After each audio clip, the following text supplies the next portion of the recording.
Alright, y'all, keeping going with our little animation marathon. Yeah, let's get into this video. Top 10 dirty cartoon jokes you missed. Tuned Up from Channel Frederator. Let's get right into this. There we go.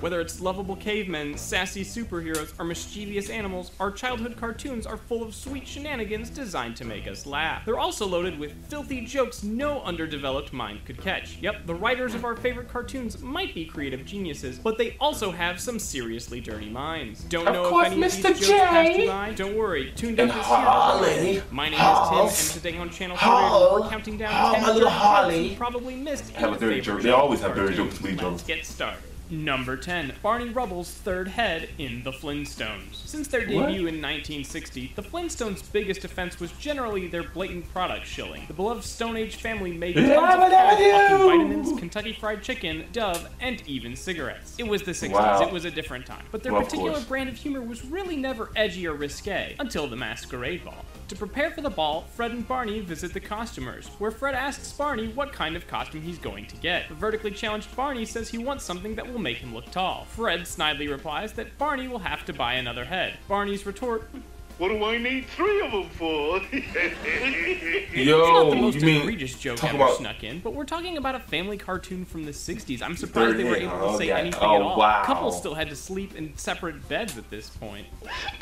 That's one of them 60s jokes, The Animaniacs dust for fingerprints. Animaniacs was the perfect combination of slapstick and pop culture references, so both kids and adults could find something to enjoy in what they call it, on your window. But keep in mind, the Animaniacs debuted on Fox Kids in 1993, so the audience was mainly kids. That didn't stop the writers from throwing adults a joke or two, though. In the episode Hercule Yakko, the Warner siblings are playing detective on board a cruise ship. They're in search of a stolen diamond, and at one point, Yakko tells Dot to dust for Prince. She quickly returns with the talented Prince, who, for reasons unknown, was just lollygagging around a children's cartoon luxury liner. Yakko tells her, no, fingerprints. Dot gives Prince a once-over before saying, I don't think so, and tossing him out the window. She was refusing to finger Prince. Number 8, SpongeBob SquarePants' unusual television habits. SpongeBob SquarePants, everyone's favorite underwater fry cook, and the power to attract viewers of all ages. Of the dirty jokes in your window stuff. Was 6 to 11-years. Despite he took from Ren and Stimpy and got every type of nastiness obvious, in his stuff. Occasionally they went by so quickly, if you blinked, you'd miss them, especially if you were a kid under 12. In the episode Loop-de-Loop, SpongeBob is engrossed in live-action footage of a sea anemone wriggling back and forth. Now, to you or I, this is nothing, but with SpongeBob being an invertebrate himself, it's not hard to imagine what he's getting out of this.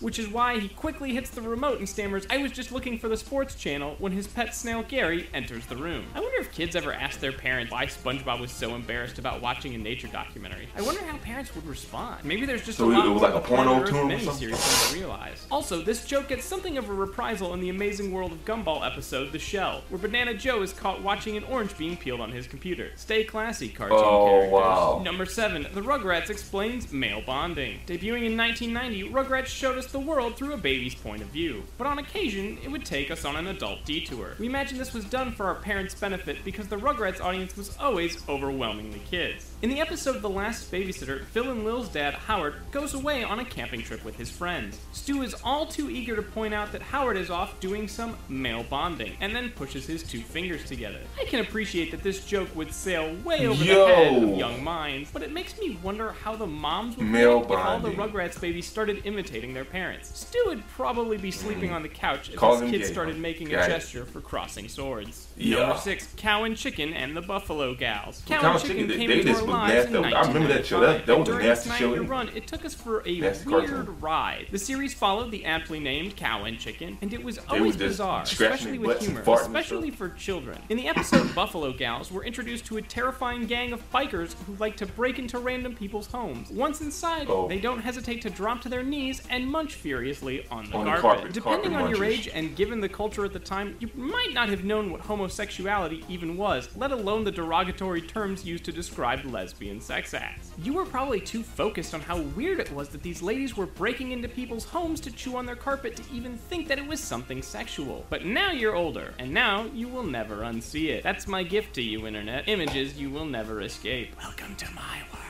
Number 5, Spider-Man gives some cleanup tips. The Spectacular Spider-Man only aired from 2008 to 2009. Dialogue was smart and witty, and the team rarely wavered in their dedication to character accuracy from the original source material. Even Black Cat made an appearance, albeit with far less cleavage than in the comic. This still is a kid's show after all. Which brings us to the episode Persona. Spider-Man is trying to apprehend Black Cat by chasing her around a warehouse, spraying his web all willy-nilly, and generally making a mess. When some of it lands on her hand, Black Cat says, "You better not get your goop in my hair." Spider-Man shoots back, "Don't worry, it comes off with ice or peanut butter," calling to mind there's something about Mary in every dirty mind the world over. Number 4, the Fairly Odd Parents and paper towels. Since 1998, the Fairly Odd Parents have chronicled the everyday adventures of Timmy Turner, his 2 fairy godparents, and occasional baby and dog, and litany of wishes gone wrong. See, I did not know this show's still on the air, man. It's about I thought it was showing reruns or something. There's new episodes of this show. This show been on for 10 years now. Self-gratification jokes here and there. 16 Timmy's years, parents are watching Dr. Bill to see if they're bad parents. Things quickly get out of hand when Dr. Bill asks, do they use a lot of paper towels, spend too much time in their rooms, and say, "Don't bother me"? Cue Timmy shouting, "I'm just gonna take these paper towels up to my room alone, so don't bother me." What Timmy ended up doing with said paper towels, we don't know for sure, but we can probably take a guess. If his parents are looking to be better, they might want to have a talk about this first. Maybe Dr. Bill will help him with that.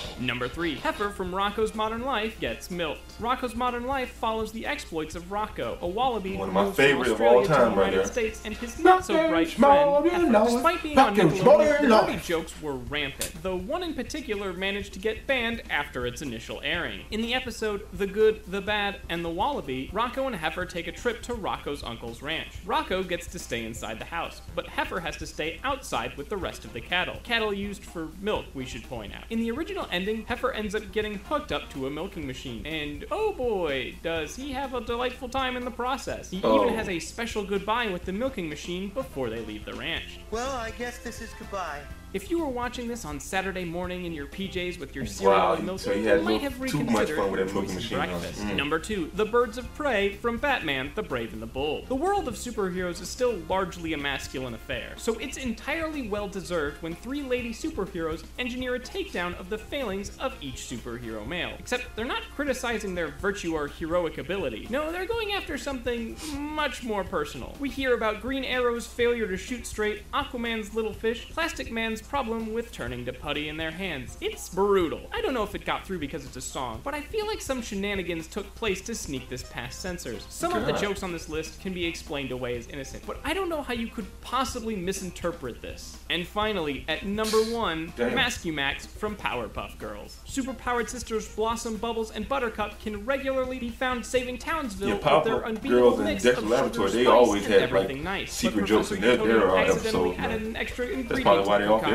Dirty jokes. One in particular took place in the episode Members Only, which is already off to a Members Only start. The girls try to join a boys club of famous superheroes only to be rebuffed for being girls. The girls take off in a huff, and shortly after, a big old powerful villain appears in front of the Association of World Supermen's Super Summit. He boldly declares, "Witness the coming of Mascumax," and a little bit later, "Step forth and bring thy manhood against mine own." So we might see who has the upper hand upon the measuring stick. We were too young to catch what they were alluding to, which is pretty sad considering they could not have been more heavy-handed if they tried. I don't know if they could have even fit another double entendre in there. Thank you for watching ToonedUp's Top 10 Inappropriate Jokes in Cartoons. If you liked this video, you might also like Top 10 Disturbing Moments in Cartoons and every Disney sexual reference. It turns out that there's a lot of dirty minds in the world of animation. You can click on those videos to watch them right now. Also, if you haven't heard, we have a phone number that you can call and recommend what you'd like to see next at. That number is